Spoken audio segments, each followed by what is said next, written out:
Hay algo raro con las primeras damas en Argentina, porque no tienen un cargo oficial, no aparecen en la Constitución, no las vota nadie, y sin embargo durante décadas ocuparon un lugar central en la política argentina. Estuvieron en tapas de diarios, revistas, en programas de televisión, en discursos y en las redes sociales. Pero también estuvieron en algo mucho más profundo, y es en la manera en que la sociedad y los medios construyeron cómo debía ser una mujer cerca del poder. Este documental no busca reconstruir únicamente la historia de las primeras damas, sino que busca entender otra cosa: cómo fueron mostradas y representadas, qué se esperaba de ellas y qué ocurría cuando una mujer se salía del papel que la sociedad le había asignado. Como plantea John Hollows en Feminismos, Estudios Culturales y Cultura Popular, los medios de comunicación no representan bien o mal identidades genéricas, sino que trabajan para construir y estructurar el significado del género. Las formas mediáticas, por tanto, participan en la construcción de qué significa ser mujer en un contexto histórico y geográfico concreto, con significados que son a menudo contradictorios y discutidos. Los medios construyen modelos de feminidad mediante un proceso que Gage Tuchman llama aniquilación simbólica. Supongamos que la televisión infantil presenta principalmente a las mujeres adultas como amas de casa, sin participación en la fuerza laboral remunerada. Supongamos también que las niñas de la audiencia de esa televisión modelan su comportamiento y expectativas sobre lo de las mujeres de la televisión. Y sostiene que los medios de comunicación eran aún más sexistas que la sociedad y representaban mal la realidad. Y así es como las identidades de las primeras damas fueron y siguen siendo producidas, reproducidas y negociadas dependiendo del contexto histórico por los medios de comunicación. En Argentina, la figura de María Eva Duarte de Perón apareció como una anomalía. Venía del mundo del espectáculo, era actriz y trabajaba en radioteatro, y comprendió algo que pocos dirigentes políticos de aquel momento entendían: el poder de los medios de comunicación. Durante el mandato de su amado Perón, nunca apareció como una figura política normal. Mientras algunos medios y líderes opositores la mostraban como una mujer peligrosa, obsesiva y autoritaria, el aparato peronista la construía como una figura sagrada.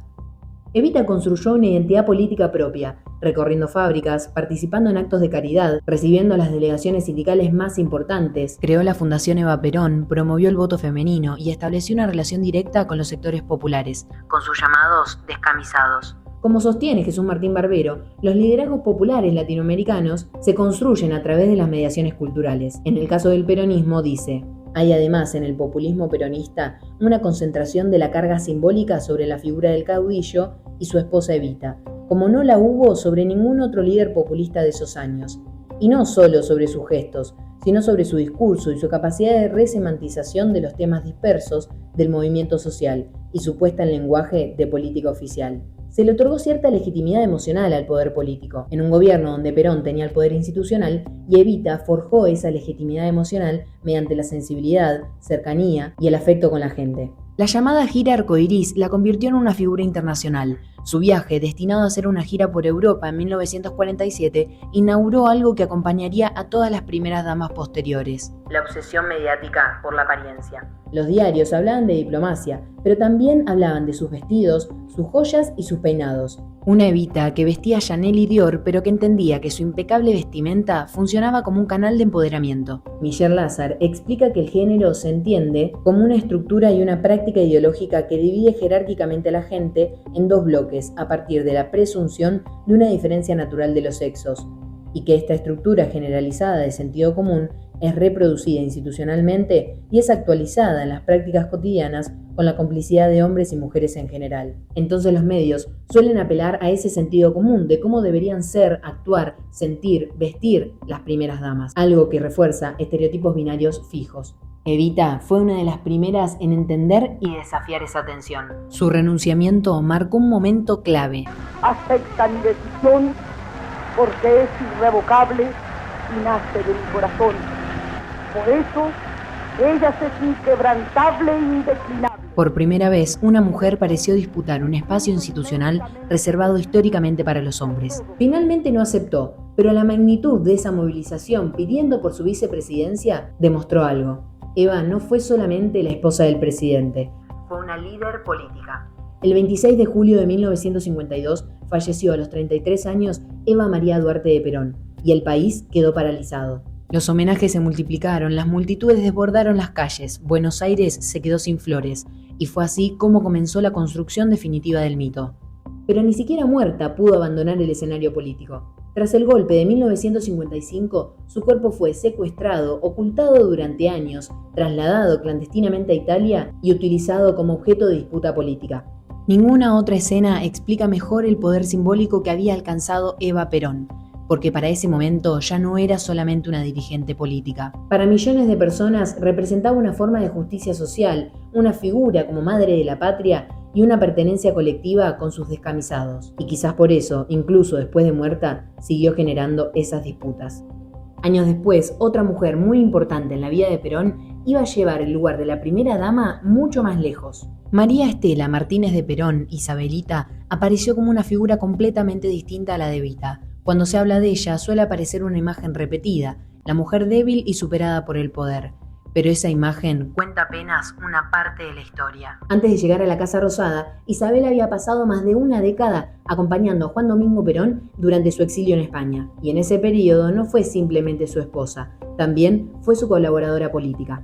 A comienzos de los años 70, Perón necesitaba mantener y sostener el vínculo con los distintos sectores del movimiento peronista y sindical en Argentina. Y para eso recurrió a Isabel, quien entre 1971 y 1972 viajó al país como delegada política de Perón. Es importante recordar esta parte de la historia, porque lo que sucedió después terminó borrando esta etapa, como si Isabel hubiera caído de golpe dentro de la política argentina. Sara Pérez y Julia Zulo analizan tópicos sexistas frecuentes en los discursos. Las mujeres tienen una función decorativa, las mujeres ayudan a los hombres. Se adjudican a las mujeres propiedades de carácter permanente que no hacen referencia a diferencias o propiedades naturales o biológicas. Lealtad, pureza, belleza, solidaridad, sensibilidad y debilidad. Este fue el caso de Isabel, donde los medios marcaron su etapa como dirigente en Argentina para ayudar a Perón a recuperar su poder o como representante de sus ideas, no como una nueva figura política emergente. Isabel fue elegida compañera de fórmula en las elecciones de 1973, cuando Perón volvía a presentarse como presidente. Con más del 60% de los votos y con una victoria aplastante, Isabel sería la continuidad directa del liderazgo peronista. Por primera vez, una primera dama se convertía en vicepresidenta y sin saberlo, estaba a pocos meses de ocupar el cargo más importante de su vida. Pero el 1 de julio de 1974 llegaría al final de una etapa, con la muerte de Juan Domingo Perón a sus 78 años. La Constitución era clara y la vicepresidenta debía asumir la presidencia. Y así fue como por primera vez en la historia argentina una mujer se convertía en presidenta. Sin embargo, el contexto era uno de los más difíciles de la historia argentina. Isabel asumió en medio de un escenario extremadamente complejo y muy pronto comenzaron a aparecer cuestionamientos sobre su capacidad para gobernar. Y acá surgen interrogantes. ¿Cuánto de estas críticas respondían a problemas reales de gestión? ¿Y cuánto estaba relacionado a que era una mujer la que estaba ocupando un lugar históricamente reservado para los hombres? Michelle Lazar sostiene que las mujeres en posiciones de liderazgo suelen afrontar una doble exigencia. A diferencia de los hombres, si las mujeres líderes adoptan estilos de gestión tradicionalmente masculinos, son percibidas como agresivas y excesivamente entusiastas. Sin embargo, si siguen el nuevo modelo relacional, son percibidas como carentes de autoconfianza y de la autoridad suficiente para liderar. Como resultado, las mujeres en posiciones de liderazgo tienen que hacer malabares para minimizar su autoridad y al mismo tiempo ejercerla. Isabel pareció quedar atrapada permanentemente entre esos dos extremos. Las publicaciones de la época comenzaron a construir una imagen cada vez más negativa de Isabel, con un ministro de Bienestar Social como López Rega, que ejerció una influencia enorme sobre la presidenta. ¿Tiene indicado alguna reunión importante? Bueno, en realidad eso no se lo puede decir porque eso... Isabel comenzó a ser vista como una mujer dependiente e incapaz de tomar decisiones. Además, como afirma Cora Gamarnik, siempre un estereotipo refleja la posición relativa de un grupo en un determinado campo y el lugar de poder de un grupo dominante sobre otros. Como en las mujeres, un sector social históricamente dominado y excluido de lugares de poder y tomas de decisión pueden poner en tela de juicio la posición tradicionalmente privilegiada de los hombres. No es casual que aparezca en forma reiterada el estereotipo de la mujer tonta, incapaz, consumista, atolondrada, quejosa. Esto es lo que determina el círculo vicioso. Un grupo percibido socialmente como menos competente tendrá menos posibilidades de acceder a espacios de mayor competencia.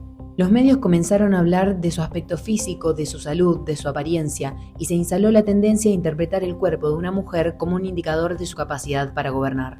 Durante la madrugada del 24 de marzo de 1976, las Fuerzas Armadas tomaron el poder. Isabel Perón fue detenida y comenzaba la última dictadura militar en Argentina. Su figura terminó asociada al fracaso del gobierno, a la crisis y al golpe. Si Evita había demostrado que una primera dama podía construir poder político propio, Isabel mostró lo difícil que podía resultar ejercerlo. Saltamos a los 90, donde la televisión transformó la política en espectáculo, y ninguna primera dama viviría ese cambio tan intensamente como Zulema Yoma. Cuando Carlos Saúl Menem asumió la presidencia en julio de 1989, Argentina atravesaba una crisis económica profunda y devastadora. Con la hiperinflación de Alfonsín, la sociedad esperaba soluciones urgentes. Y en medio de ese caos, junto a Menem, apareció una nueva primera dama, Zulema Fátima Yoma. Nacida en una familia de origen sirio, Zulema acompañó a Menem en gran parte de su carrera política, pero cuando llegó a la Casa Rosada, comenzó a ocupar un lugar propio en la escena mediática. Y acá aparece una diferencia notable con las demás primeras damas, porque Zulema no va a ser recordada por su beneficencia u obra social en el país, ni tampoco por su construcción política o gestión institucional. Fue recordada por convertirse en un personaje mediático. Durante los años 90, los medios comenzaron a prestar una atención cada vez mayor a la vida privada de las figuras públicas. Mientras Menem impulsaba una Argentina asociada al consumo, a la apertura económica y a la modernización neoliberal, Zulema aparecía muchas veces como parte de esa escenografía o imaginario.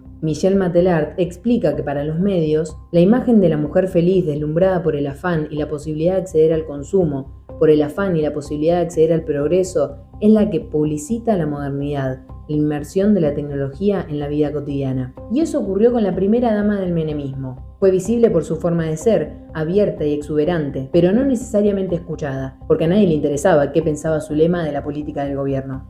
Muy pronto, la relación de Menem y Zulema comenzó a deteriorarse y esa crisis matrimonial se transformó en un tema de interés nacional. En 1990 ocurrió uno de los episodios más insólitos de la historia presidencial argentina. El presidente firmó un decreto que impedía el ingreso de su esposa a la Quinta de Olivos. El hecho generó una enorme repercusión mediática, porque los medios durante semanas siguieron cada paso de este conflicto. Y como un reemplazo de la primera dama apareció Zulemita Menem, hija de ambos, quien también fue señalada por los medios de comunicación. Y acá aparece algo que plantea Eliseo Verón. Los medios de comunicación están cada día más influenciados por la lógica del mercado de consumo. En el proceso de mediatización de la política, el papel de la televisión fue primero el de enriquecer la comunicación política. Es así que los conflictos privados pasaron a ocupar un lugar que antes estaban reservados únicamente a los debates públicos. Cada pelea, cada fotografía, cada declaración se convertía rápidamente en noticia. Marcelo Pereira sostiene que la televisión adoptó sus características a la producción informativa, tratando de hacer la noticia atrayente para los sentidos y accesible. El espectáculo informativo incluye la banalización de temas serios, el abuso del sensacionalismo, la hipérbole y grados diversos de ficcionalización. Por momentos parecía que los medios hablaban más del matrimonio que del gobierno. El episodio más doloroso e impactante en la vida de los Menem ocurrió el 15 de marzo de 1995, cuando su hijo Carlos Menem Jr. murió en un accidente aéreo a sus 26 años. Pero fue Zulema la que se encargó de decir en los medios de comunicación que en realidad había sido un atentado. Ubicar a mi hijo como un imprudente, señor Pedro, no se lo puedo perdonar. A nadie de los que han colaborado para tapar los indicios del crimen.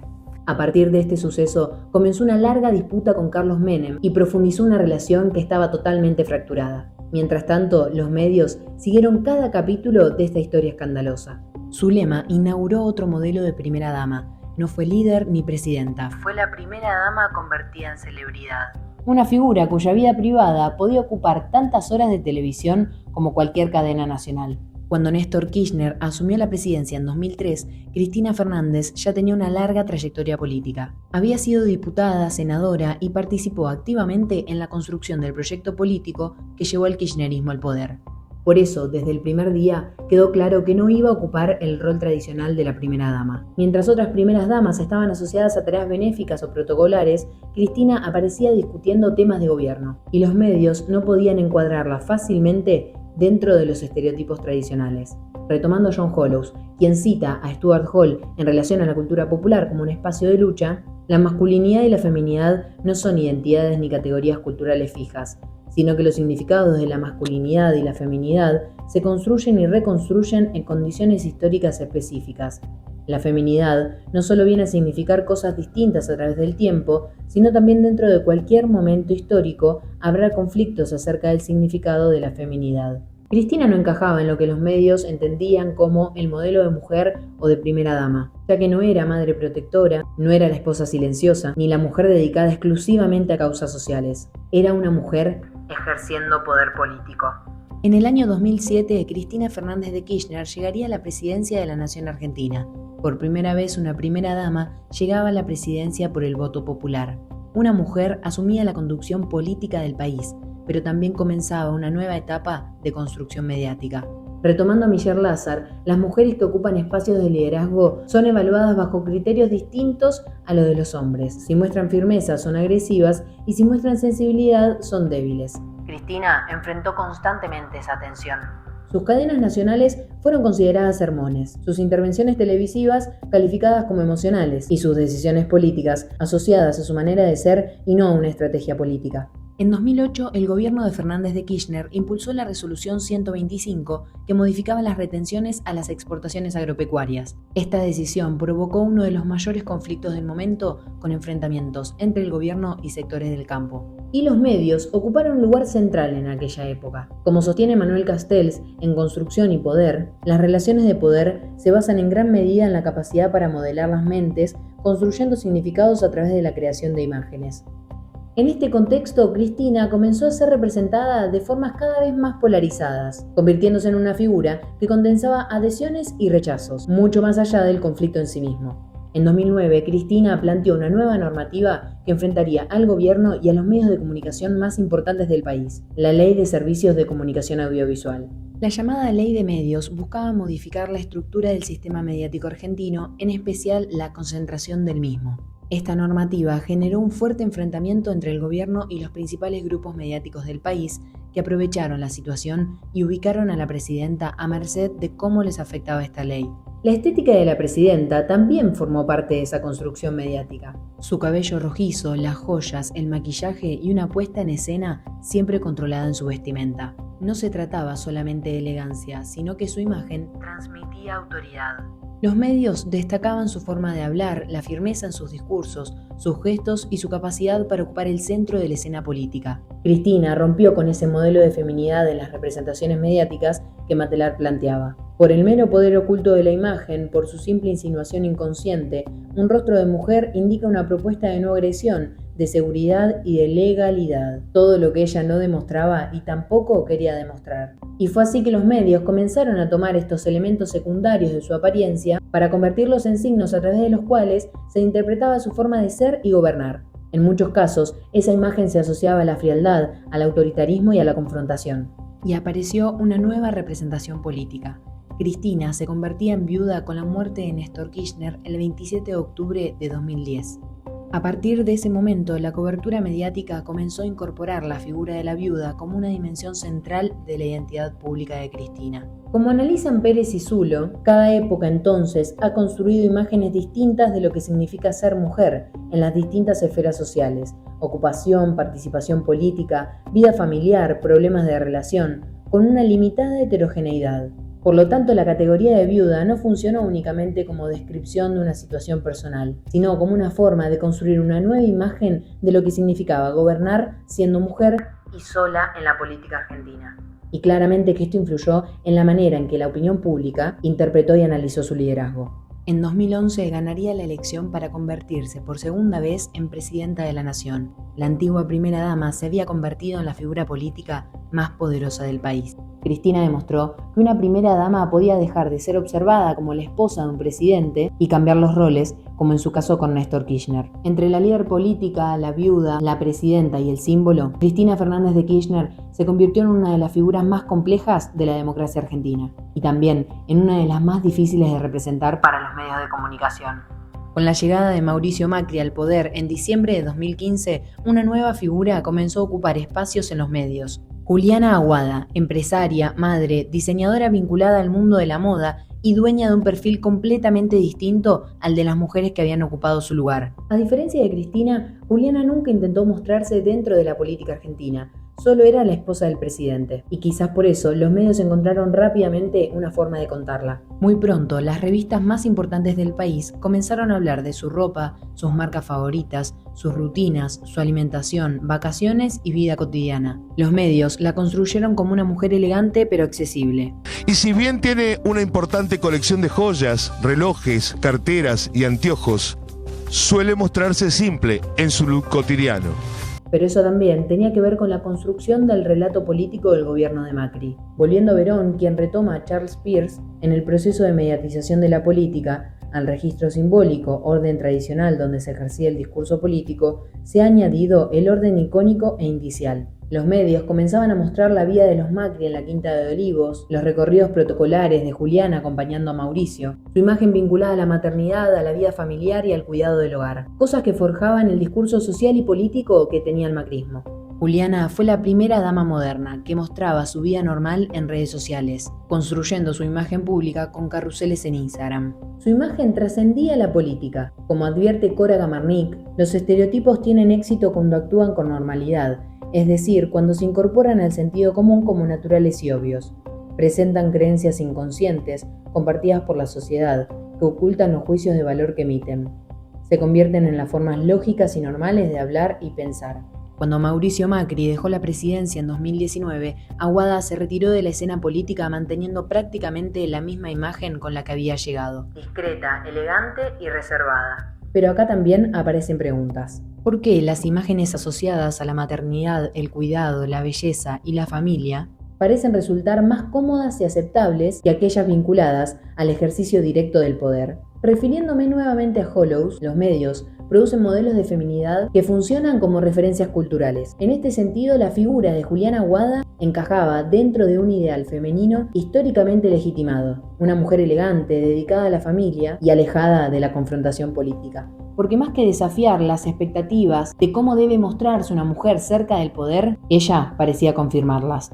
El sucesor de Macri fue Alberto Fernández, que llegó a la presidencia con el kirchnerismo en 2019. Y con él apareció una nueva primera dama, Fabiola Yáñez, periodista, actriz ocasional, conductora y pareja de un presidente casi 20 años mayor que ella. Mucho antes que los medios comenzaran a hablar de sus actividades como primera dama, algunos ya estaban construyendo una identidad a partir de su edad y de su apariencia. Durante los primeros meses de gobierno, comenzó a instalarse una imagen bastante definida y similar a la de Aguada. Fabiola era joven, moderna, con presencia en redes sociales y cercana a cuestiones vinculadas al género, la diversidad y los derechos de las mujeres. Pero en marzo de 2020 todo cambió.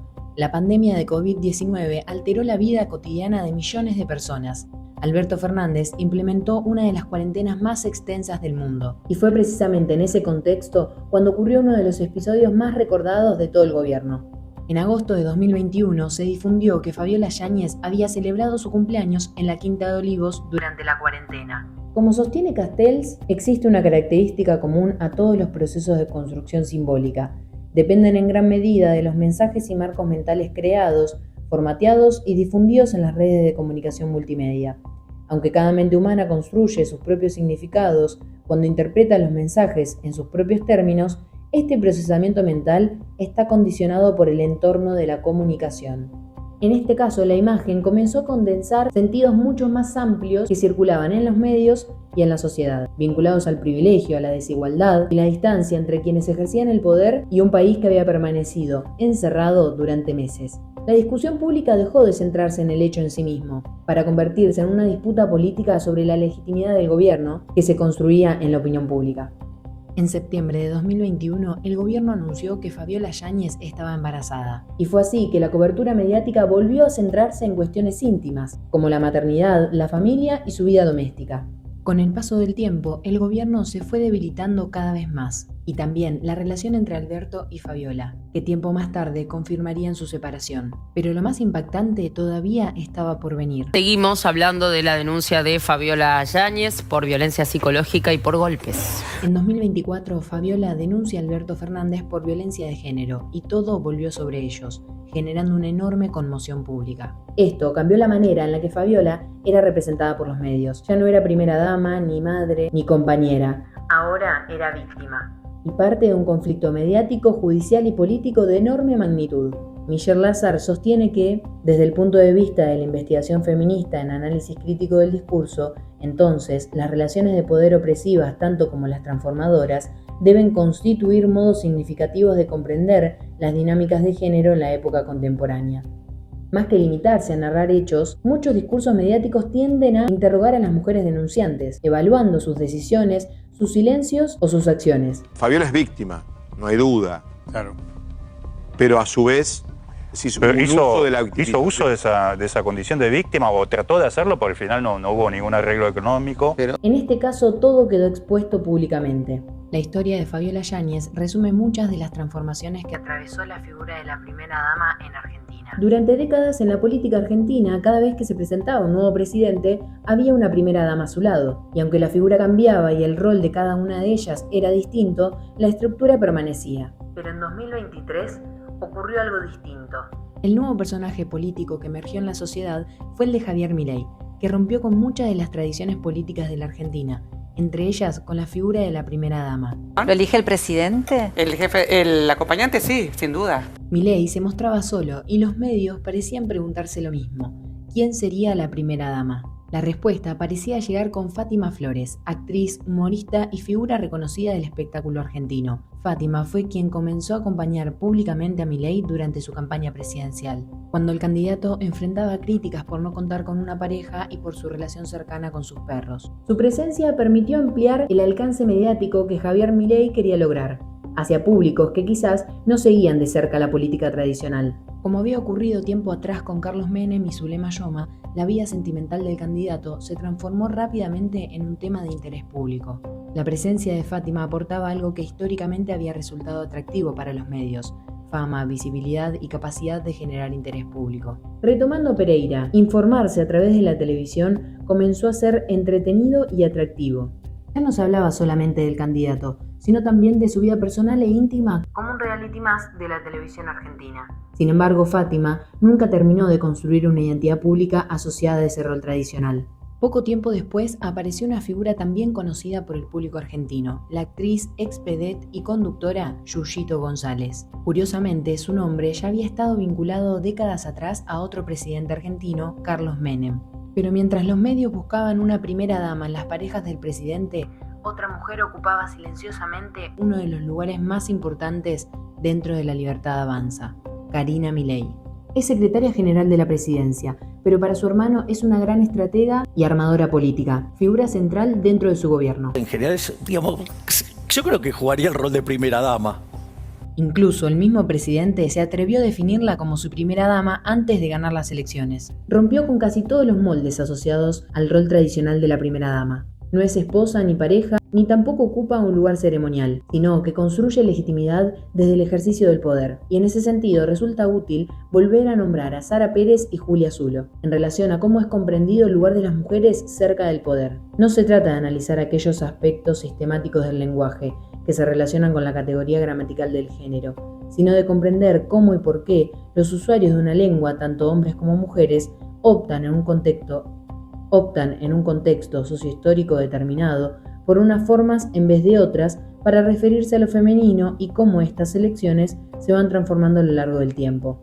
Durante años los medios construyeron a esas mujeres cerca del poder como una madre, esposa, compañera, anfitriona y benefactora. Pero en el caso de Karina apareció narrada desde otro lugar: la mujer más poderosa del gobierno y la arquitecta política del imperio mileísta, es decir, categorías asociadas al liderazgo masculino.